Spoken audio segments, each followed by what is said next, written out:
All right, going to the BEP cycle. The BEP cycle, which is in your handout, starts with the check-in in the morning. Again, just a quick review, okay? There is the process of daily teacher evaluations. Daily teacher evaluation simply means that it's going to take 10 to 20 seconds to move from class to class where teachers are giving feedback to students based on what's on that card. Okay? I think we have another question coming in. Go ahead. Question, identify yourself, where you're from. Dr. Khan, I'm the same person from Hohenwald, Tennessee that was talking to you a minute ago. Okay, go ahead. I think that the bottom line really is having a champion for these students. That seems to be really the critical element, and it really seems to what all this is about. And we have found that if a child has a champion and someone that really cares about them and someone with a positive direction, that seems to be really what works the most.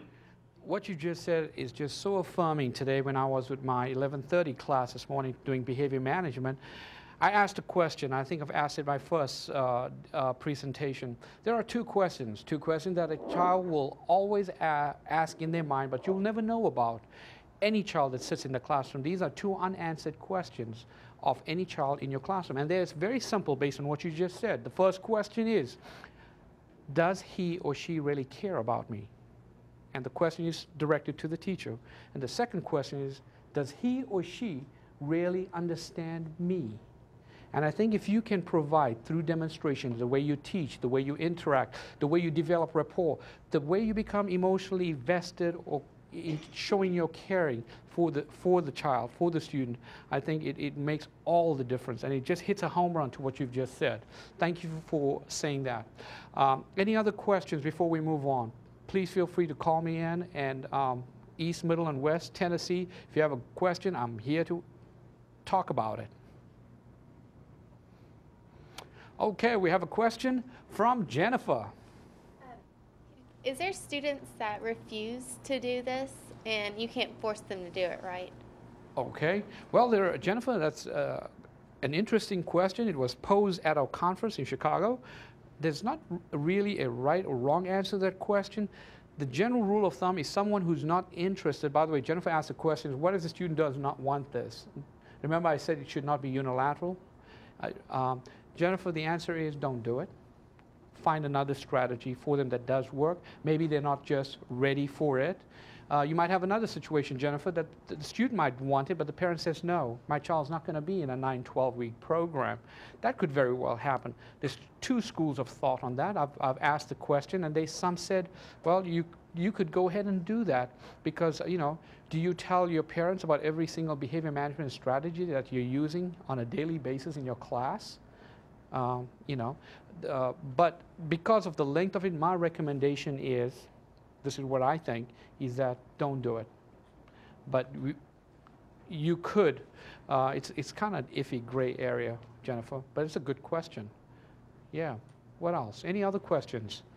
East, West, Middle Tennessee, or anyone in our room today? All right. So going back to the BEP cycle, here's what's beautiful about this, folks. I want to bring this to a point where you can fully understand and conceptualize this. Just imagine every single day this student who's at risk is going to get quality feedback from every one of the teachers throughout the day. What strategy out there does that right now? Zero, nothing. And the second part about check-in, check-out that's so beautiful, that I love, is that it is immediate. Right there, you know what your teacher thinks about you, because on that rating scale, you get it quantified, and you get some quality information also with some verbal input from your teacher telling you exactly what they thought about your behavior. And what a wonderful way. And you're getting multiple perspectives along the way, from your math teacher to your science teacher to your social studies teacher. Everybody's involved. And the third thing about it is, what does this say to the child? It simply says, puts out a big message. It says, we really care about you. doesn't it? Yeah, it does. And that's another home run for the check-in, connect, check-out, and that's why it will work. And I believe in it. I've seen it happen, and now we just need a few volunteers out there in Middle Tennessee to join us in our PBSI initiative and become part of our project. And all you have to do is give me a call, shoot me an email, zcon@mtsu.edu. So we got our morning checkout, we got a buy-in from our teachers, and then we also have another component. There is a home check-in component, and of course the parents have to buy into, because parents get to what? Sign the NCR paper, the duplicate. So they get to see on a daily basis what's going on, okay? Now the goal here, folks, is to get out of the program, and that's what the student is working towards, okay?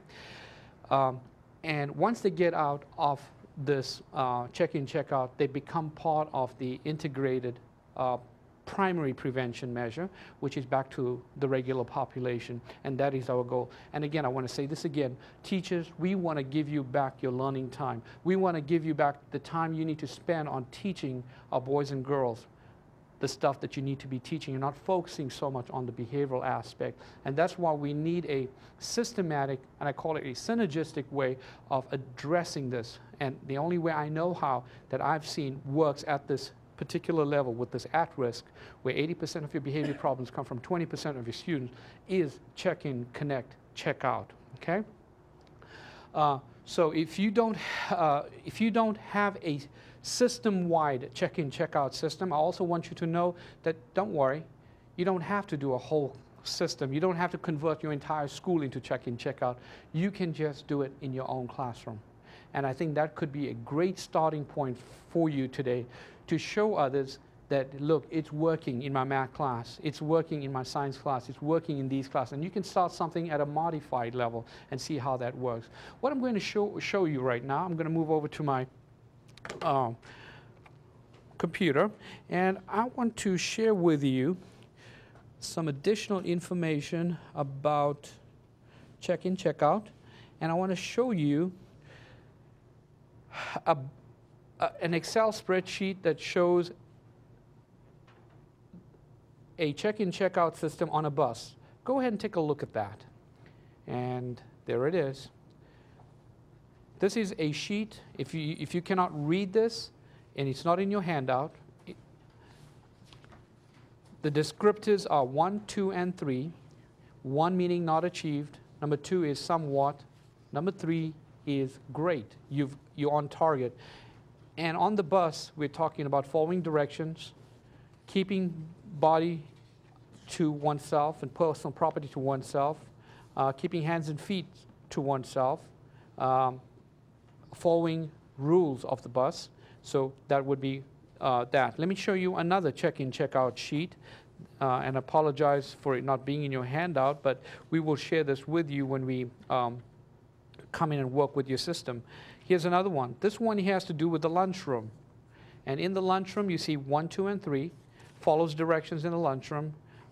Use your indoor voice or your inner voice. Keep hands and feet to yourself. Respect others. Go directly to your seat to engage in eating your lunch.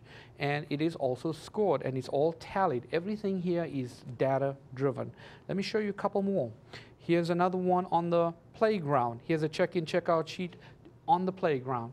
And here we're talking about first recess, second recess, and some of the descriptive behaviors that they need to target are staying outside the playground, keeping hands and feet to themselves, respect, taking turns on using the equipment, and so forth. So here is a card that basically talks about check-in, check-out, and it can be applied in different settings for your school depending on the purpose.